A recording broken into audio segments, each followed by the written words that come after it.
अस्सलामुअलैकुम नाज़रीन, programme news makers के साथ मैं हूं आपकी मेज़बान ज़रिया आरिफ।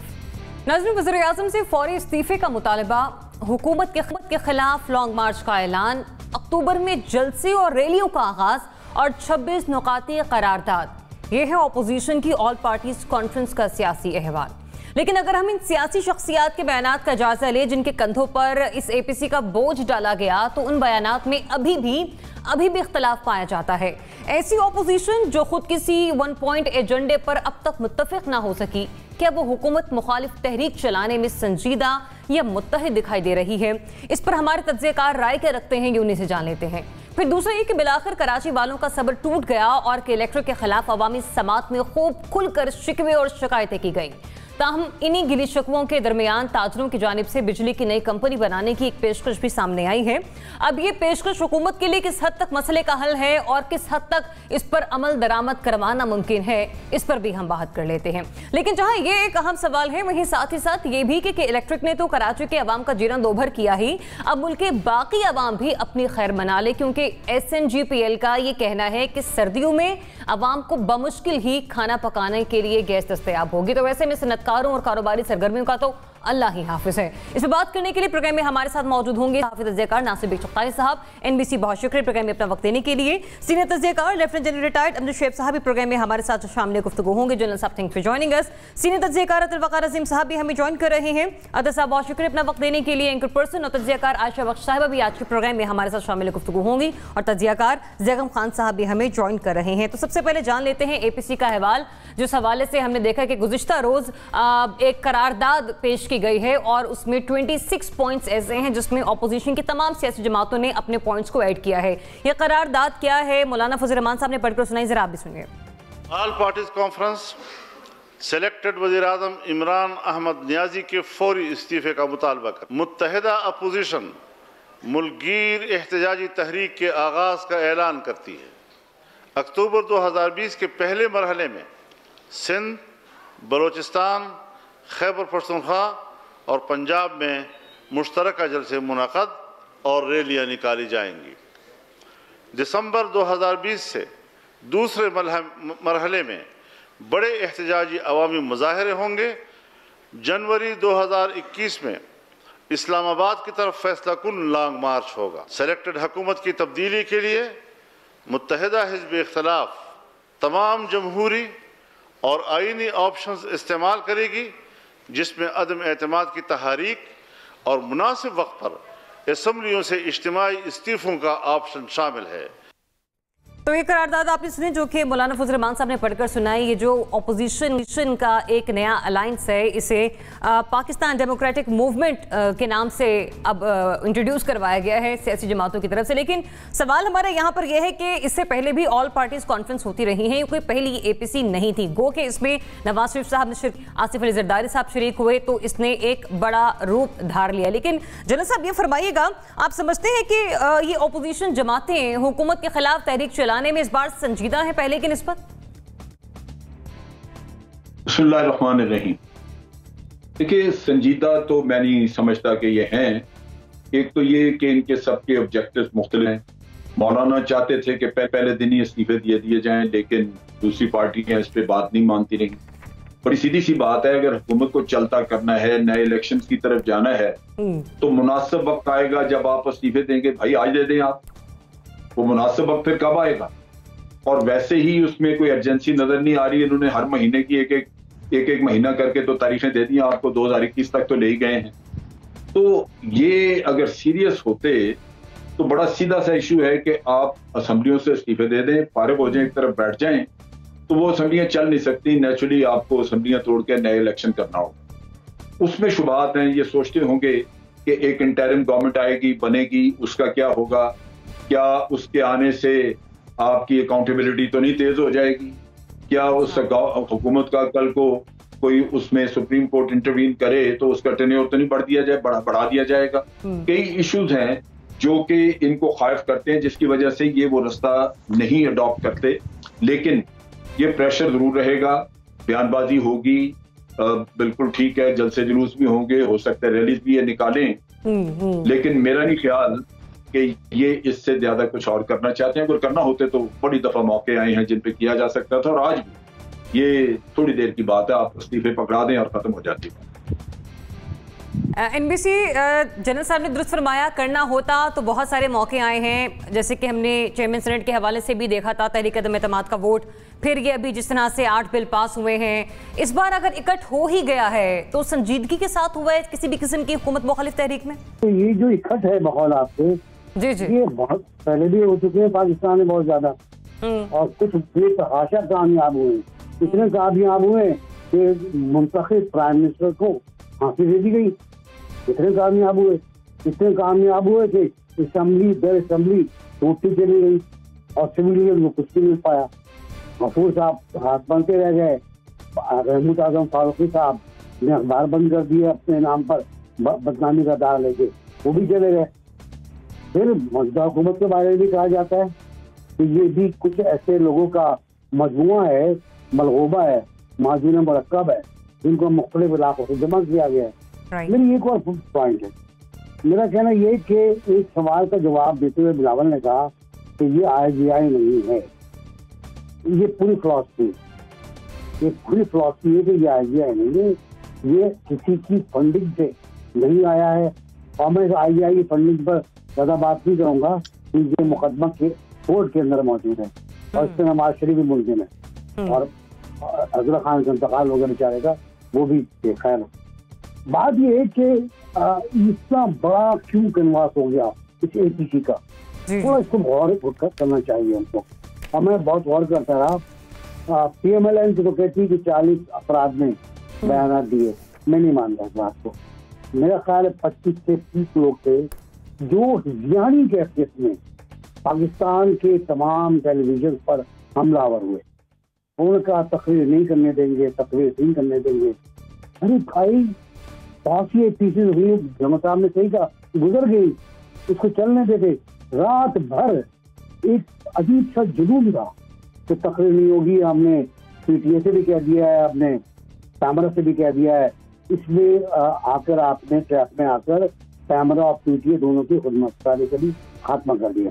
तो हम कहते हैं तो ये होता है, हम कहते हैं TV बंद होता है, हम कहते हैं तो खबरें चलती है, हम कहते हैं प्रोग्राम बंद हो जाते हैं, ये आपने स्पिन कर दिया। फिर आपने नवाज शरीफ को वो हाइप दी कि लोगों ने 28 प्लेटफॉर्म बनाए सोशल मीडिया पर, जिससे वो लाइव जा सकते थे। वो लाइव गए, वो वहां से भी लाइव गए, वो साहब भी लाइव गए। तो अगर ऐसा हो जाता कि मीडिया पर नवाज शरीफ की तकरीर नहीं आती तो मीडिया की जो क्रेडिबिलिटी थी वो जीरो हो जाती और सोशल मीडिया बहुत हाई चला जाता, बहुत जबरदस्त चला जाता सोशल मीडिया। एक बहुत भयानक गलती की इन बच्चों ने, जिनको सरकार कहते हैं, और सुबह भी एक और साहब जो वो 2 घंटे की प्रेस कॉन्फ्रेंस चले गए, उस कॉन्फ्रेंस शुरू होने से पहले। फिर आया कि प्राइम मिनिस्टर ने कह दिया कि तकरीर चलने दें। प्राइम मिनिस्टर ने कह दिया, बहुत अच्छी बात है, मैं सलाम करता हूँ प्राइम मिनिस्टर को, लेकिन कुछ मीडिया हाउस ने भी कहा था कि हम तो तकरीर चलाएंगे। अब इतना बड़ा कंट्राडिक्शन आपने पैदा कर दिया। चुप रहते, होने देते, ज्यादा क्या होता, वो तकरीर चली जाती, लोग उसको ठंडे पेटों लेके बैठ जाते, कुछ नहीं होता। लेकिन अब बहुत कुछ हो रहा है। अब आपको 4 मिनिस्टर आपके आ रहे हैं, आपको बता रहे हैं कि फौज आपके बारे में क्या कह रही है। फौज के नुमाइंदे सामने नहीं आ रहे, फिर रशीद आगे बयान दे रहे कि फौज क्या कहना चाहती है। भाई ICPR मौजूद है, ICPR मौजूद है, उसको बयान देना चाहिए कि रशीद नुमाइंदे नहीं है। मतलब आप ये कह रहे हैं NBC कि मियां साहब की तकरीर ने कल की APC को दवाम बख्शा और यहीं से हमें APC की संजीदगी का अंदाजा बखूबी लगाया जा सकता है। मेरी बात सुनो, संजीदा सबसे पहले भी अब भी यकीनी तौर पर इमरान खान को उठाना चाहते हैं, लेकिन किस बुनियाद पर हटाएंगे? क्या मौजूदा जो सूरत हाल है इकोनॉमी की वो अपने सर लेंगे? क्या गिलगित बल्तिस्तान के इंतखाबात होने वाले हैं उसमें पंगा डालेंगे? मेरे ख्याल नहीं करेंगे ये लोग। तो अभी चलने लेंगे, दिसंबर तक देखें। दिसंबर में मौसम बहुत ठंडा होगा, मुमकिन है कोई धरना भी ना हो पाए। धरने तक की बात की है, धरने के बाद क्या करेंगे ये कोई बात नहीं थी, कुछ शेड्यूल में नहीं है। ठीक है NBC। हाँ, अतर साहब, आपने एनबीसी की गुफ्तगू सुनी, वो कह रहे हैं कि अभी आने वाले जो मौसम है वो ठंडा है, पॉसिबल नहीं हो पाएगा, लेकिन एपीसी तो प्लान कर चुकी है कि हम अक्टूबर में जाके ये जल्द से जुलूस और रैलियों का इनेकाद करेंगे, जनवरी से लॉन्ग मार्च का आगाज होगा। किधर स्टैंड कर रही है एपीसी? संजीदगी है इस बार?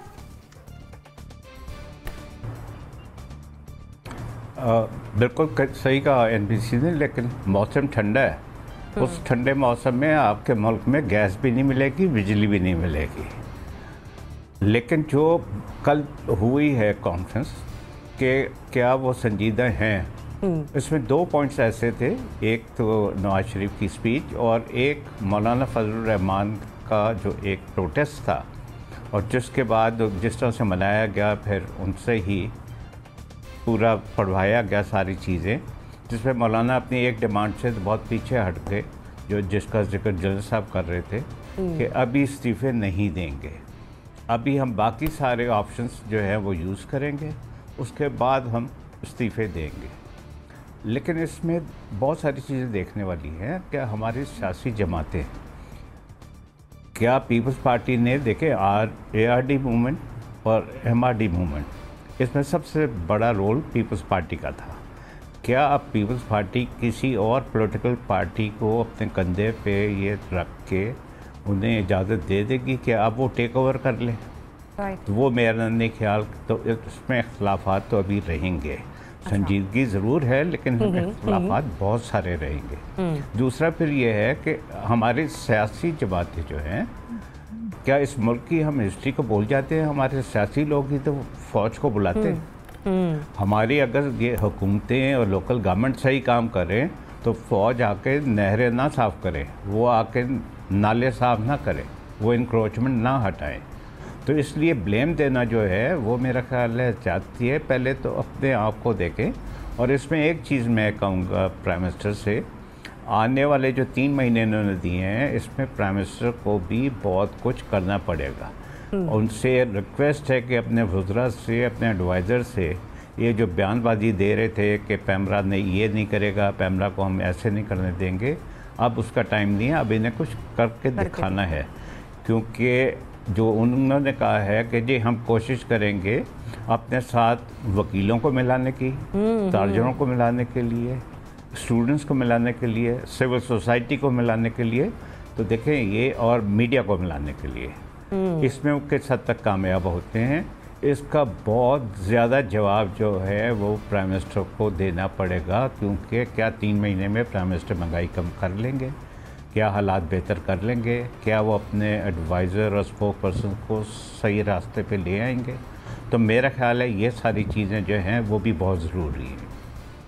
जी, आयशा, शहबाज शरीफ साहब का एक कमेंट है कि हर पार्टी का अपना नज़रिया है, कल अपने अपने नज़रियात जमातों ने पेश किए, इसे हम इख्तलाफात का नाम नहीं दे सकते। तो अगर वो इख्तलाफात नहीं, वो पॉइंट्स हैं, वो हर एक पार्टी का अपना पॉइंट ऑफ व्यू है, फिर संजीदगी है यहाँ पर? दरिया संजीदगी का अंदाजा 2 बातों से लगाया जाता है कि कोई कितना रिस्पॉन्सिबल है और क्या सलाहियत रखता है। जहां हुकूमत का काम गवर्नेंस को मजबूत करना है, तो वही ऑपोजिशन का काम निगरानी करना होता है हुकूमत का। काम के मामला उठा ले पिछले 2 साल में, तो साफ खुलकर सामने आ जाएगा कि ऑपोजिशन कितनी बार सड़कों पर आई है अवाम के लिए महंगाई, बेरोजगारी या किसी भी तरह का मसला लेकर। पार्लियामान में जहां इनके पास नंबर मौजूद है और ये अपनी संजीदगी दिखा सकते थे, इन्होंने जब जब कोशिश की है ये बुरी तरह से नाकाम हुए हैं। यहाँ तक कि नंबर और करारदाद खुद लेकर जाने वाले भी अपने नंबर बचा नहीं सके हैं। इनकी जो संजीदगी है, अब उसको ये कहना कि जो इन्होंने कल ऐलान किया है वो फिलहाल जो कल नजर आया उस एपीसी के अंदर, वहां पर मुस्लिम लीग नून की पुरस्कारियत वैसे ही कायम है जैसे गुज़िश्ता 2 साल से है। नवाज शरीफ साहब और शहबाज शरीफ साहब के स्टेटमेंट उठा लें तो 2 मुख्तलिफ डायरेक्शंस में जा रहे हैं। ठीक है, इख्तिलाफ राय होता है, मगर एक प्लेटफॉर्म पे कम से कम उस जमात का बयानिया तो एक आना चाहिए, वो नहीं था। पीपल्स पार्टी का सिस्टम के अंदर स्टेट मौजूद है, तो पीपल्स पार्टी अपने उस स्टेट के साथ ही खड़ी नजर आई है। क्योंकि जो मौलाना साहब चाह रहे थे, मौलाना साहब फुल फ्रंट पे जाके खेलना चाह रहे थे, हमें उनके शिकवे नजर आए।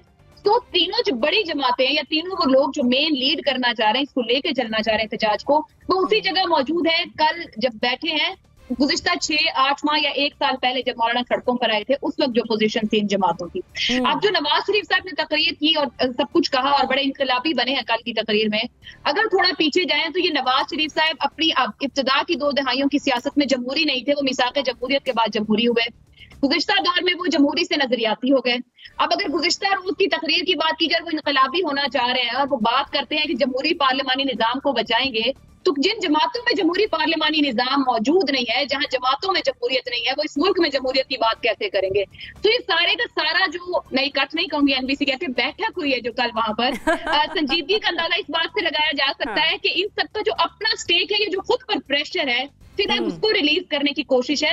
ये चला पाएंगे या नहीं, कि अक्टूबर बड़ा खोल के रख देगा और बता देगा, क्योंकि जो इनके हाथ में चीज थी, जिन पर इनका इख्तियार था ना, जो इनकी सलाहियत थी, अगर ये उस पर फैसला नहीं ले सके, जो कि इस्तीफों का मामला है, तो बाकी सब करना है, टाइम गेन करना है। सिस्टम में रहकर आप सिस्टम से डील करते हो, सिस्टम के खिलाफ लड़ नहीं सकते। सिस्टम को ठीक करना है, उसके खिलाफ जाना है, जिसको आप दुरुस्त समझ रहे हैं, तो उससे बाहर खड़े होकर उसको दुरुस्त किया जा सकता है, उसको अपने हिसाब से चलाया जा सकता है। अंदर होने का मतलब है कि आप कुछ और चाह रहे हैं। ज़गम साहब, जिस तरफ आयशा ने इशारा दिया है, नंबर गेम ये पूरी होने के बाद, यही आप और मैं प्रोग्राम शुरू होने से पहले बात कर रहे थे, अभी ये ज्यादा पुरानी बात नहीं है, चंद रोज गुजरे हैं, 8 बिल पास हुए हैं, फिर वहीं पर मेरा क्वेश्चन मार्क आ जाता है कि ऑपोजिशन की संजीदगी। देखिए ज़रिया, इस वक्त जो आपका सवाल है उसे हमें ये देखना है कि तहरीक से हम मुराद क्या ले रहे हैं।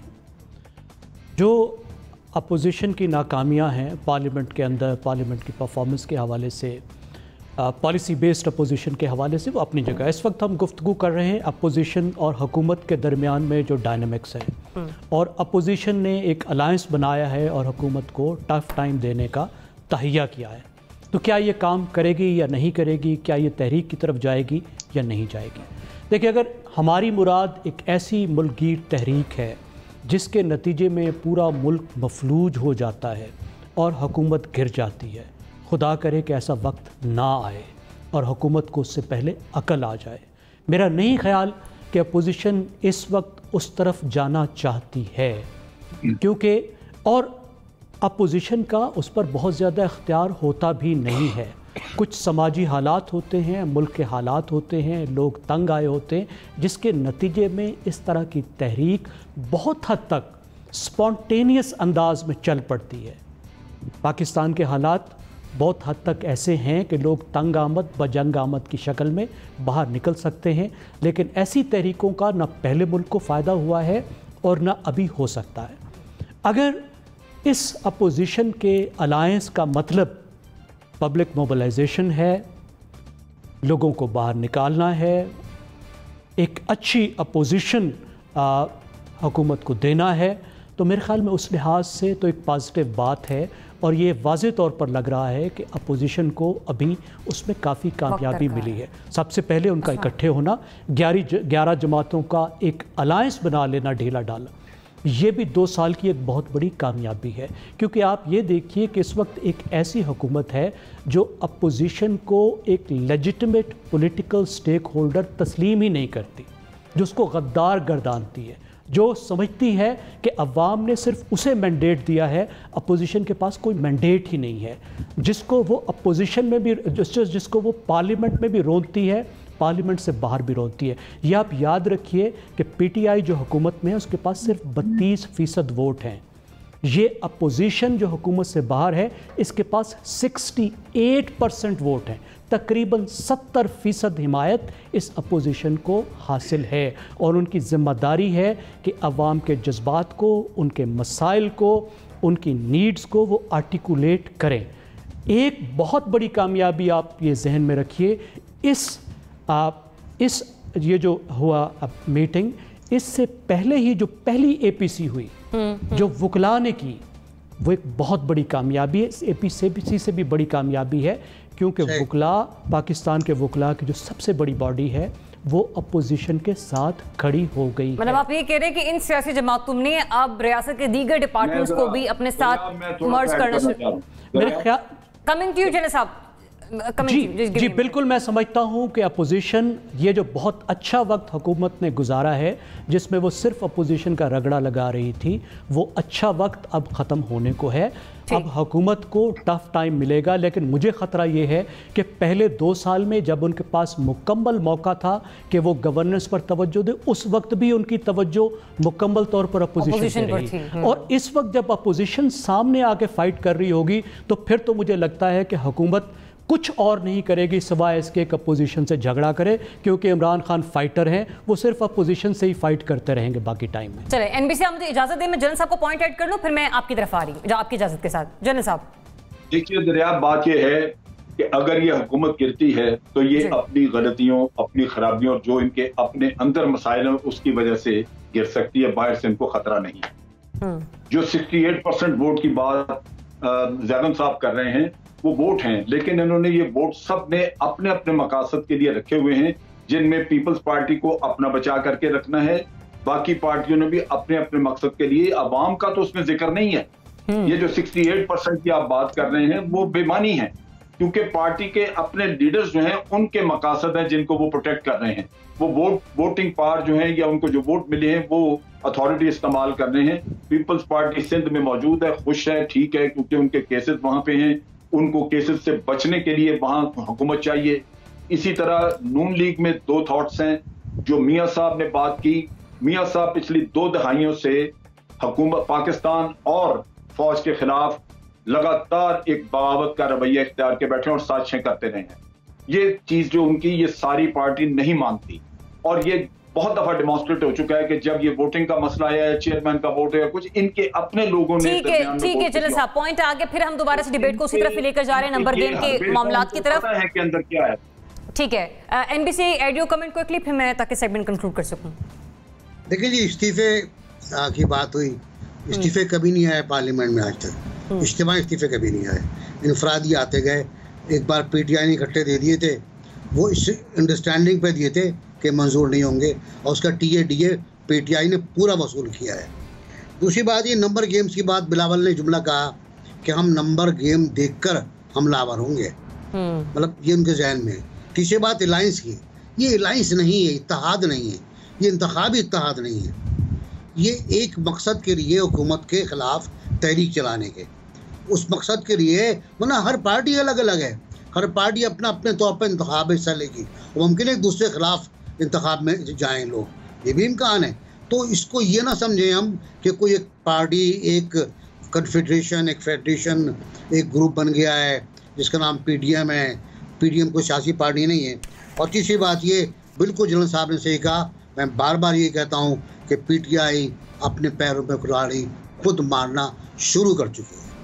तो बेहतर यह है कि ऑपोजिशन से फाइट करें प्राइम मिनिस्टर इमरान खान साहब, बेहतर यह है कि जो मसाइल आवाम को दरपेश हैं उनको फाइट किया जाए, ताकि आवाम को आराम करने की कोशिश की जाए, जिसको मोबिलाइज करने के लिए अब ऑल पार्टी कॉन्फ्रेंस गुज़िश्ता रोज़ बुलाएगी। लेकिन फिर भी आयशा को यह लगता है कि जिस किस्म के बयानात दिए गए मुख्तलिफ सियासी कायदीन की जानिब से, उनको देखकर ऐसा लगता है कि ये अभी भी एक पेज पर नहीं है। आगे बढ़ते एक सेगमेंट को मैं इंक्लूड कराची के हवाले से बात करते हैं। कराची में शहरी लोड शेडिंग से आज भी शदीद परेशान दिखाई दिए और कलेक्टर के खिलाफ नेपरन अवामी समात की, जिसमें बड़े बड़े ताजर रहनुमाओं ने भी शिरकत की। अब समात के दौरान ताजर रहनुमा सिराज कासिम तेली साहब ने कहा कि अगर कलेक्टर की उजारादारी खत्म की जाए तो कराची की ताजर बिरादरी बिजली की नई डिस्ट्रीब्यूशन कंपनी बनाने को तैयार है। नासिर चौकताई साहब बताएगा, कराची के ताजर तो परेशान है ही, आपका शुमार आवाम में भी होता है जो कि एक घरेलू सारिफ कहलाया जाता है। ये बताएगा कि जो नई बिजली की कंपनी बनाने की पेशकश की जा रही है, इस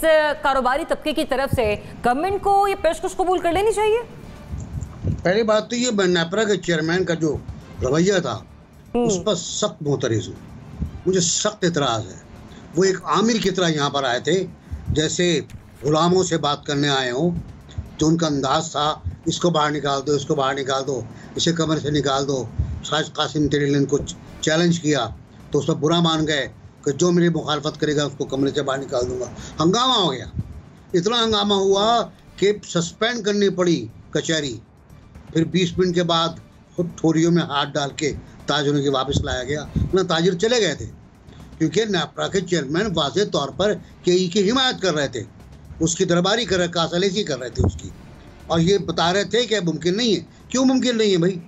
हुकूमत पाकिस्तान क्यों केई की तरह 4 डिस्ट्रीब्यूशन कंपनियां कायम नहीं कर सकती? ताजरों को छोड़ें भी आप, हुकूमत पाकिस्तान में क्या इतना दम नहीं है? क्या वो नहीं चाहती? क्या उसकी विल नहीं है कि कराची के शहरियों को लाइट मिले?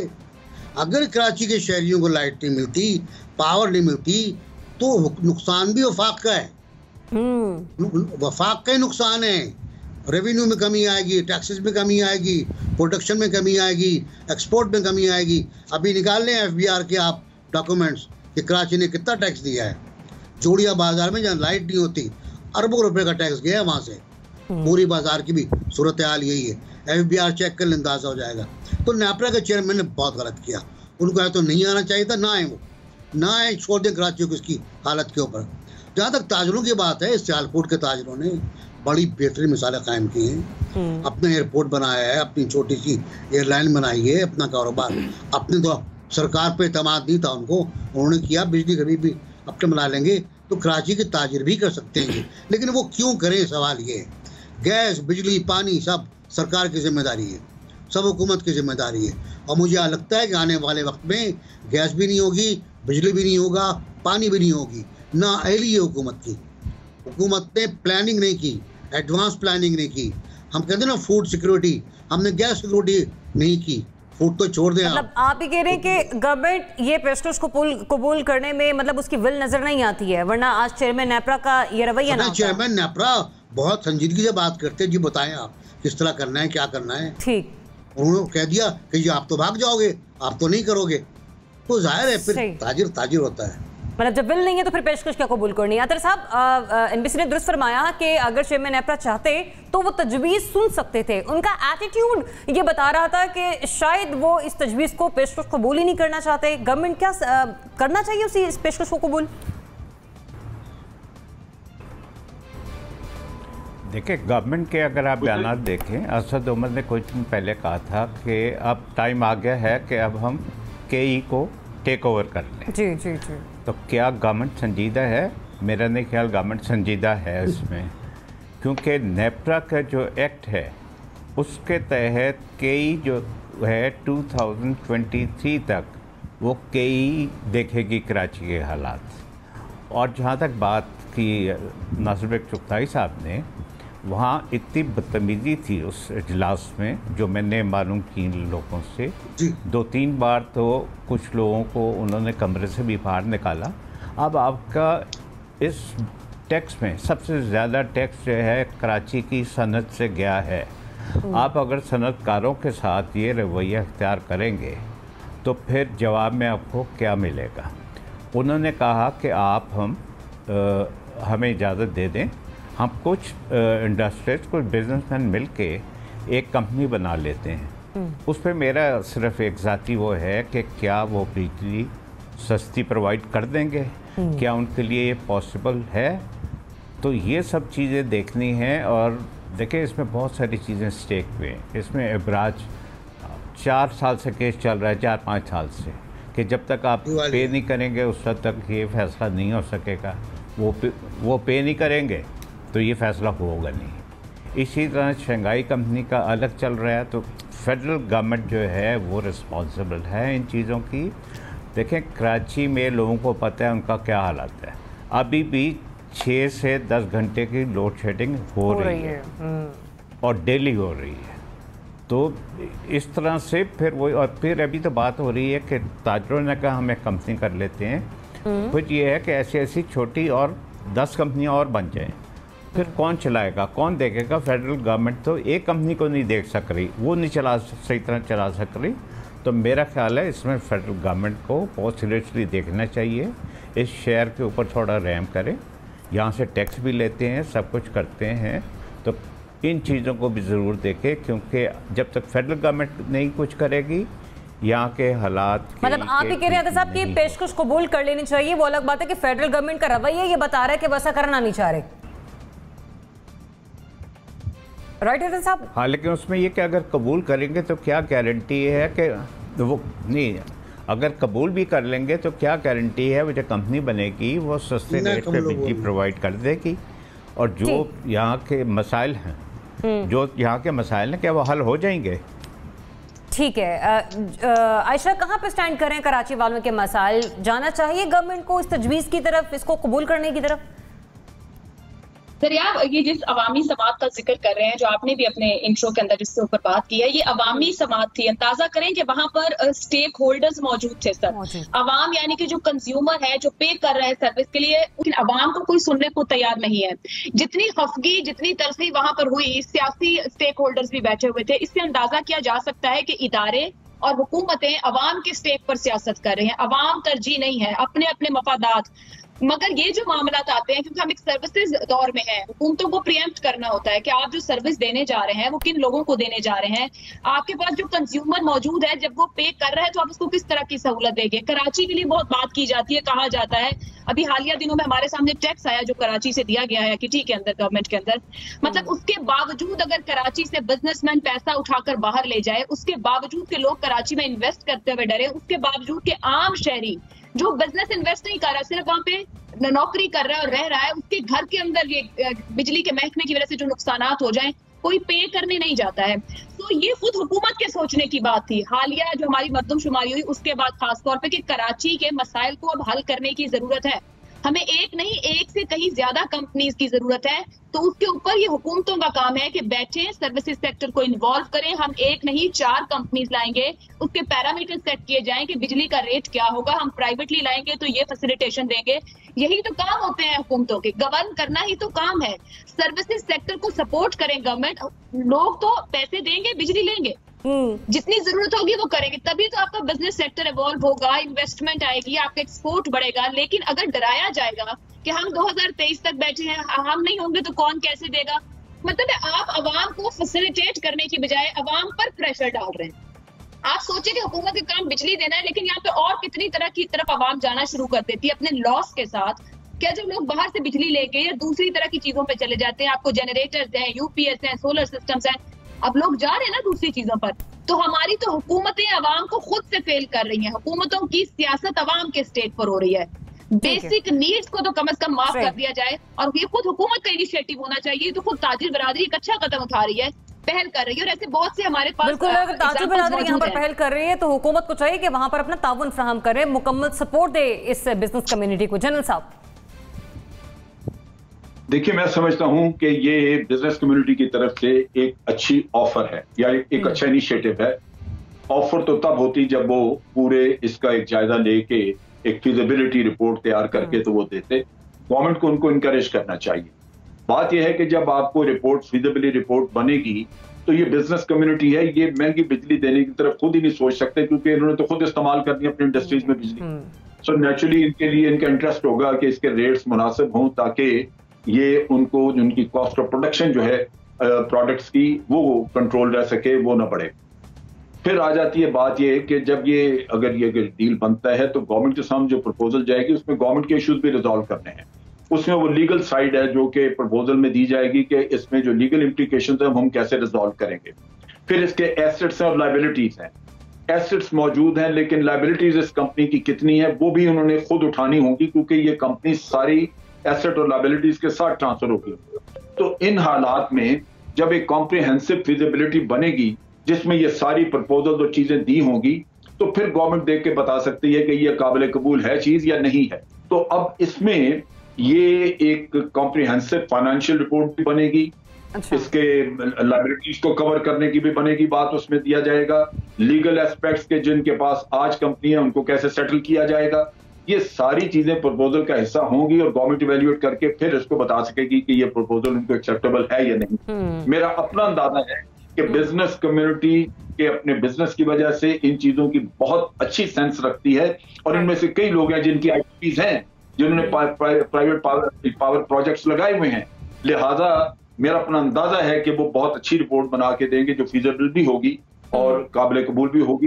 लिहाजा उनको मौका देना। प्रपोजल लें और लाकर हुकूमत के आगे रखते हैं, फिर देखते हैं कि हुकूमत उस पर क्या रद्द अमल देती है। ज़ैक़म साहब, देखिए, तेली साहब बड़ी दिलचस्प तजावीज़ देते रहते हैं, और इस वक्त ये जाहिर तो नहीं हो रहा कि क्या वो पावर प्रोड्यूसिंग कंपनी बनाने की ऑफ़र कर रहे हैं, पावर डिस्ट्रीब्यूशन कंपनी बनाने की ऑफ़र कर रहे हैं। ये उनका एरिया ऑफ एक्सपर्टीज़ हरगिज़ नहीं है, और इन दोनों एरियाज़ के लिए बिलियंस ऑफ डॉलर्स सरमायाकारी चाहिए होती है। मैं नहीं समझता कि तेली साहब अपने चंद दोस्तों के साथ मिलकर ऐसा काम कर सकते हैं, लेकिन अगर वो इन्वेस्टमेंट करना चाहते हैं तो पाकिस्तान में बहुत दिनों से ऐसी अपॉर्चुनिटीज़ मौजूद हैं। डिस्कोस को गवर्नमेंट प्राइवेटाइज़ करना चाहती है, कोई नहीं लेना चाहता। डिस्कोस को हिस्सों को भी गवर्नमेंट प्राइवेटाइज करना चाहती है, पाकिस्तान का कोई बिजनेस नहीं लेना चाहता। जो मैं समझा हूँ वो ये है कि तेली साहब बहुत दिनों से ये कह रहे हैं कि KE की मोनोपोली पावर पर ख़त्म की जाए, और जो इस वक्त तजवीज़ बहस में है वो पावर मार्केट्स की है, यानी बजाय एक कंपनी की मोनोपोली के पावर मार्केट्स मौजूद हों, कंज्यूमर के पास चॉइसेस हों। इसके लिए टेक्निकल टर्म है CTBCM, competitive trading bilateral contract markets, और ख़ुद नेक्टा भी इसको डिस्कस कर रहा है। लेकिन अब इसमें सवाल ये है कि क्या पाकिस्तान का मसला बिजली की प्रोडक्शन का है, सप्लाई का है? पाकिस्तान इस वक्त पावर में तो ओवर सप्लाइड है, पावर की कमी तो नहीं है, लेकिन शहरियों के पास फिर भी बिजली नहीं है। बिजली आपके पास वाफिर है, आप कैपेसिटी कमिटमेंट्स किए हुए हैं, बिजली लिए बग़ैर हुकूमत बिजली के पैसे दे रही है, लेकिन उसके साथ साथ शहरियों के पास बिजली नहीं है। इसका मतलब है बिजली की सिर्फ प्रोडक्शन का मसला नहीं है, मसला इससे ज़्यादा बड़ा है। मसला पावर सेक्टर की रिफॉर्म का है, जिस तरफ हुकूमत नहीं आई और जिसके नतीजे में पाकिस्तान बहुत भुगत रहा है और भुगतेगा। इस वक्त सर्कुलर डेट आपका 2.2 खरब रुपए हो चुका है और ये 2 साल में दुगना हुआ है। ये हुकूमत ये कहकर आई थी कि हम अगले 2 महीने में, फिर 4 महीने में, फिर 6 महीने में हम सर्कुलर डेट को ज़ीरो कर देंगे। हालत ये हुई कि 2 साल में 1 खरब से 2 खरब हो गया और इस वक्त भी 60% सालाना की रफ्तार से ये सर्कुलर डेट बढ़ रहा है। तो हल इसका पावर सेक्टर रिफॉर्म्स हैं, इसका सेक्टर डिस्ट्रीब्यूशन को मॉडर्नाइज करना है। तो क्या आप कह रहे हैं कि पावर सेक्टर में रिफॉर्म्स होने चाहिए, बजाय इसके कि एक नई पेशकश सामने आ रही है, हुकूमत इस सेक्टर में आके रिफॉर्म्स की तरफ तवज्जो दे ताकि जो इसकी डिस्ट्रीब्यूशन है वो चाहे अभी की बात हो या मुस्तकबिल की हो वो आवाम को यकीनी बनाया जा सके। लेकिन मसले यहीं पर आकर ख़त्म नहीं होते। ये सिर्फ कि इलेक्ट्रिक का मसला नहीं है, गैस बहरान भी सर उठाने को है। इस हवाले से प्राइम मिनिस्टर 9 सितंबर को ही ये इंदिया दे चुके हैं। इस हवाले से भी बात करते हैं, लेकिन इस ब्रेक के बाद स्टे ट्यून्ड।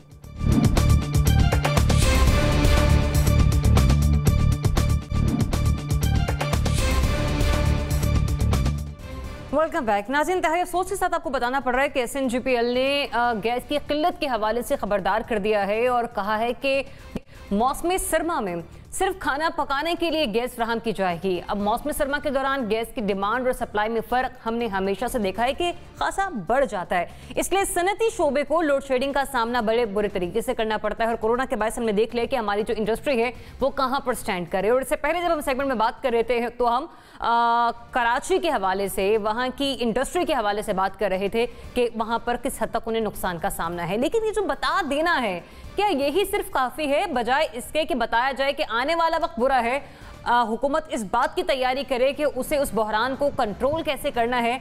NBC बताइएगा, ये हमें बता देना कि आप लोग रेडी रहें, मौसम सरमा में यही होने वाला है, काफ़ी ये इनफ है? आप जड़ तक पहुंची बात की। बैड गवर्नेंस इश्यू कहते हैं, इश्यू कहते हैं बुरी हुक्मरानी, इश्यू कहते हैं नापुख्ता हुकूमत, जिसका कोई शऊर ना हो, जिसका कोई मिशन ना हो, जो सिर्फ एक नारे पर आई हो और करप्शन NR हो, करप्शन NR हो, इसके गिर्द घूम दे रही हो, बैल की तरह चक्कर लगा रही हो कुएं का पानी तो तेल निकालने के लिए, आवाम का तेल निकालने के लिए। आवाम का तेल निकल चुका है, बाकी नहीं रहा। अब आप उस पर इंसार मत कीजिएगा। आप सर्दी हो या गर्मी हो, गैस का मसला होता है हमारे यहाँ। हमारे जो CNG स्टेशन हैं, हमारे पूरा पाकिस्तान है, बंद हो जाते हैं, गाड़ी खड़ी हो जाती हैं। अब यहाँ से शुरू करें, रिक्शा ड्राइवर, टैक्सी ड्राइवर से लेकर शुरू करें आप, और आप चले जाए इंडस्ट्री तक, कराची की इंडस्ट्री, फैसलाबाद की इंडस्ट्री, सियालकोट की इंडस्ट्री। जब ये इफ़ेक्ट होंगे तो आपके जो नारे है ना एक्सपोर्ट के, दरामदात के, बरामदात के, वो कहाँ जाएंगे? तो किसी खड्डे में पड़े हुए होंगे।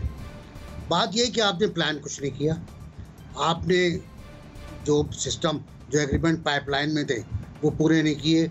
आप एक तरफ झुके रहे और उस तरफ इतने झुकते चले गए आप कि आपने अपने आप को फरोख्त कर दिया। LNG के नाम पे, फला 4-5 चीज़ों के नाम पर आपने मुआवजा मुकम्मल नहीं किए। तो दूसरी टर्मिनल आपका बहुत देर से बन रहा है, अभी तक तैयार भी नहीं हो पाया वो। तो ये बहुत सी चीज़ें ऐसी हैं जो ये बताती हैं कि आप हमें खबरदार करते रहते हो चौकीदार की तरह कि जागते रहो, और फिर चले जाते हो और पीछे डाका पड़ जाता है। तो यही सूरत हाल हमारे मुल्क की है कि भाई गंदम का बुरान आने वाला है। गंदम का बुरान क्यों आया वो पता है आपको, चीनी का बुरान आने वाला है वो क्यों आया पता है आपको, गैस का अब आ रहा है वो पता है, अब उसके बाद बिजली का बुरान तो चल ही रहा है, मुस्तकिल चल रहा है। यानी मैं 2 साल तो मुझे हो गए ये सुनते सुनते कान पक गए मेरे कि आप 12 घंटे नहीं है, 14 घंटे नहीं, 28 घंटे नहीं। तो ये खौफनाक सूरत हाल है, और इससे मैं नहीं कहता मुझे छोड़ दें आप, आवाम को छोड़ दें आप। पाकिस्तान की जो GNP है, जो GDP है, उस पर ख़राब असर पड़ेगा, उस पर बुरा असर पड़ेगा, पाकिस्तान के रेवेन्यू पर बुरा असर पड़ेगा। आपके बजट का जो डेफिसिट है वो आप कितनी लिपापोती करते रहें वो बढ़ेगा, और इतना बढ़ेगा कि आपके काबू में नहीं रहेगा। वैसे माइनस में जा रहे हैं आप IMF के मुताबिक और वर्ल्ड बैंक के मुताबिक, कितना नीचे जाएंगे। जनरल साहब, मौसमी गर्मा में बिजली नहीं, सरमा में गैस नहीं, ये सिर्फ खतरे की घंटी बजा देना काफ़ी है, ये बजाय इसके कि किसी नई मनसूबाबंदी और प्लानिंग के साथ आवाम को एतमाद में लिया जाए? देखिए, मेरा अपना अंदाजा है कि स्विस सदर ने ये अपने आप को बड़ी जिम्मा कर ली है, क्योंकि इम्पोर्ट बासूरत गवर्नमेंट ने करनी है पॉलिसी, उन्होंने वार्न कर दी है। अब ये है कि एक वक्त मौजूद है आपके पास, 1-1.5 महीना 2 महीने मौजूद हैं कबल इसके कि सर्दी इतनी बढ़ जाए, तो गवर्नमेंट के पास इंतजाम करने के लिए वक्त भी है, और मेरा ख्याल है कि इंतजाम कर भी लेना चाहिए। तो ये जो नारा लगाया उन्होंने और जो वार्निंग दे दी है उन्होंने, ये मोस्ट प्रॉब्ली उन्होंने पहले से इसलिए कह दिया है कि कल अगर गवर्नमेंट की किसी गलती की वजह से ये बिजली ये गैस ना अवेलेबल हो, तो ये ना हो कि स्विस सदन के ऊपर उंगली उठाई जाए। उन्होंने अपने आप को एक तरह से क्लियर कर ली और बात कह दी। मेरा ख्याल है कि गवर्नमेंट इस पे कुछ ना कुछ करेगी, और हो सकता है कि अगर गैस वक्त पे पहुंच जाए तो फिर ये कमी इतनी शदीद ना हो जितना कि अभी जाहिर किया है स्विस सदर ने, लेकिन बासूरत गवर्नमेंट के लिए एक वार्निंग जरूर है। अच्छा, गवर्नमेंट के लिए एक वार्निंग है। अतर साहब, जनरल साहब फरमा रहे हैं कि गवर्नमेंट के लिए एक वार्निंग है और SNGPL ने इन्फॉर्म किया है। जो हमारे पास इत्तलात और खबर है कि प्राइम मिनिस्टर तो आवाम को पहले ही इन्फॉर्म कर चुके थे इस बारे में कि मौसम सरमा में गैस का बहरान आने वाला है। सही बात। जी बिल्कुल, देखिए बिल्कुल प्राइम मिनिस्टर ने कहा था। प्राइम मिनिस्टर से पहले उमर अयूब ने ये बात की थी कि सर्दियों में बहुत शदीद बहरान आ रहा है। अपने 2-3 प्रोग्राम पहले जनरल साहब ने बात की थी कि आवाम जो है हमारी बेहिस हो गई है। मैंने उनकी इजाज़त से उसमें ऐड कर दिया था कि आवाम हमारी डेड हो गई है, उसको किसी चीज़ का असर नहीं, उसको महंगाई की परवाह नहीं, चीनी महंगी मिले कोई बात नहीं, आटा महंगा मिले। अब ये जो 3 महीने आने वाले हैं APC के बाद वाले, उस 3 महीने में ये क्राइसिस है, और ये एक कैसा मजाक है आवाम के साथ कि आप सिर्फ घर में खाना पका सकते हैं। मैं आपको गारंटी के साथ कह सकता हूँ घर में खाना भी नहीं से मिलेगा, क्योंकि उसमें भी लोड शेडिंग हो रही होगी, और आपके मुल्क की इस शहर की सनत पे बहुत असर पड़ेगा। आपकी के इलेक्ट्रिक का अभी जो लोड शेडिंग कर रही है वो कह रही है हमें सही तरह से गैस मिल नहीं रही है। तो आप ये प्लान कर लें, जब प्राइम मिनिस्टर भी कह रहे हैं बहुत सीरियस इशू है, तो LNG क्यों नहीं दरामद करने का प्रोसेस शुरू कर दिया है? अगर 1-1.5 महीना है, सर्दी तो आने वाली है, फिर आप क्या करेंगे? देखिए यहाँ हाल ये है, मैं आपको बताऊं, जहाँ मैं जिन अपार्टमेंट में रहता हूँ, लाइट जाती है ना, तो अगर एक घर में जनरेटर चलता है जो गैस से चलता है, जब वो गैस से जनरेटर चलता है तो आसपास के घर में खाना पकाने के लिए भी गैस नहीं आती। ये प्लान करे गवर्नमेंट, ये सारे काम है फेडरल गवर्नमेंट के। क्या आपने देखे वो गरीब है, रिक्शे वाला, मिनी बस वाले, ये सारे उनको दें जो गाड़ी गैस पेट्रोल अफोर्ड कर सकते हैं, उनके लिए तो थोड़ी दिन के लिए पाबंदी लगा दें, ताकि गैस तो मिले, आपके इंडस्ट्री को मिले, घरों में चूल्हे तो जले। तो ये कौन करेगा? क्या ये भी वो आके मौलाना फजल रहमान बताएंगे कि जी आपने ये करना है? आप यहाँ पे भी पीछे हो गए। तो ये जब तक आप इस मुल्क के इन सीरियस इशू को गवर्नमेंट नहीं सही तरीके से हैंडल करेगी, मेरा ख्याल है ये इस हालात रोज़ से रोज़ बदतर होते चले जाए। तो इसमें तो मैं I blame the federal government जगम साहब, अतर साहब ने भी फरमाया कि हुकूमत को बजाय इसके कि how to store it and how to restore, उसके बजाय ये इंदिया देना, तंबीह करना, हिदायत जारी करना कि आप लोग तैयारी पकड़ लें, ऐसे ऐसा होने वाला है। देखिए कैसा नजूमी बच्चा है जो इम्तिहान से पहले बता रहा है कि इस इम्तिहान में मैं फ़ेल हो जाऊंगा। आप उनको दाद क्यों नहीं देते कि इस हुकूमत में सिर्फ एक मिनिस्टर नजूमी नहीं है, ये पूरी की पूरी हुकूमत इल्म नजूम की माहिर है। और आप क्यों नहीं इनको दाद देते कि पूरे 2 साल उन्होंने गैस के सेक्टर पर इतनी तवज्जो दी है, इतनी तवज्जो दी है कि उन्होंने शायद खाकान अब्बासी पे पूरी तवज्जो रखी कि तुमने चोरी की, तुमने LNG की तरफ क्यों पाकिस्तान को ले जाके गैस का मसला हल किया। जिन कंपनियों ने गलती से LNG सेक्टर में इन्वेस्ट कर दिया था, उनका वो रगड़ा लगाया कि आज पाकिस्तान के गैस सेक्टर में दुनिया की कोई कंपनी इन्वेस्ट करने को आसानी से तैयार नहीं है। फिर जिस दोस्त मुल्क से गैस आई उसको इतना बेइज्जत किया कि उसने हाथ जोड़ दिए कि भाई अब गैस आप कहीं और से जाकर ही ख़रीद लो। तो ये एक क्राइसिस, ऐसा क्राइसिस है जो पैदा किया गया है। गैस की हमारी डिमांड मुसलसल बढ़ रही है, हमारी अपनी गैस की प्रोडक्शन मुसलसल कम हो रही है। इस सेक्टर को रिफॉर्म की ज़रूरत है, इस सेक्टर में हमें इन्वेस्टमेंट की ज़रूरत है, इसको मॉडर्नाइज़ करने की ज़रूरत है।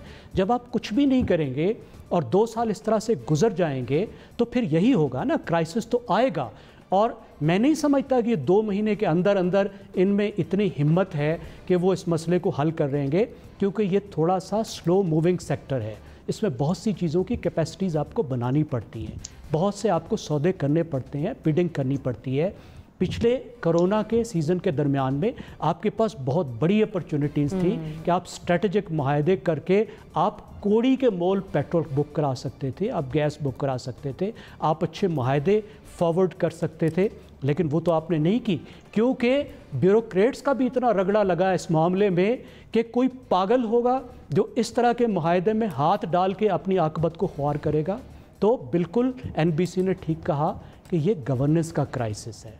ये जो सर्दी से हम मरेंगे, जो चूल्हा नहीं पका पाएंगे, इसमें इस हुकूमत की गवर्नेंस को दुआ देनी होगी।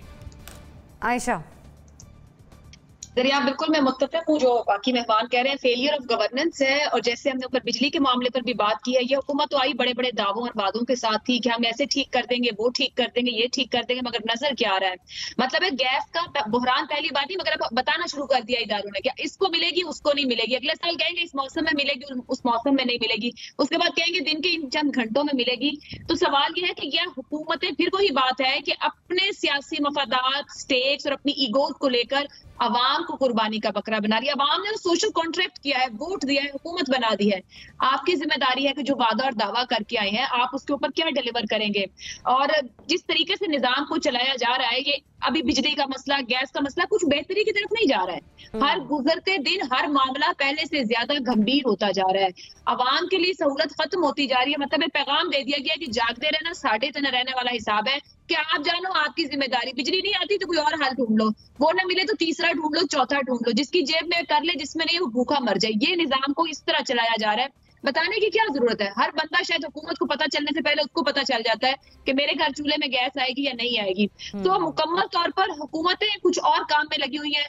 अवाम को फैसिलिटेट करना जो बेसिक मैंडेट है, जो सोशल कॉन्ट्रैक्ट के लिए हुकूमतें बनती हैं, इदारों को चलाना है, हुकूमतों के पास वो रह ही नहीं गया कि उनको इन इदारों को कैसे एफिशिएंट बनाना है, इफेक्टिव करना है ताकि डिलीवर किया जा सके। तो फेलियर ऑफ गवर्नेंस है, इसके अलावा कुछ भी नहीं है। और ये पैगाम दिया जाना कि हम नहीं देंगे, ये खुद एक पैगाम है अपनी जगह पे कि इस काबिल नहीं है कि हम आपको सर्व कर सकें।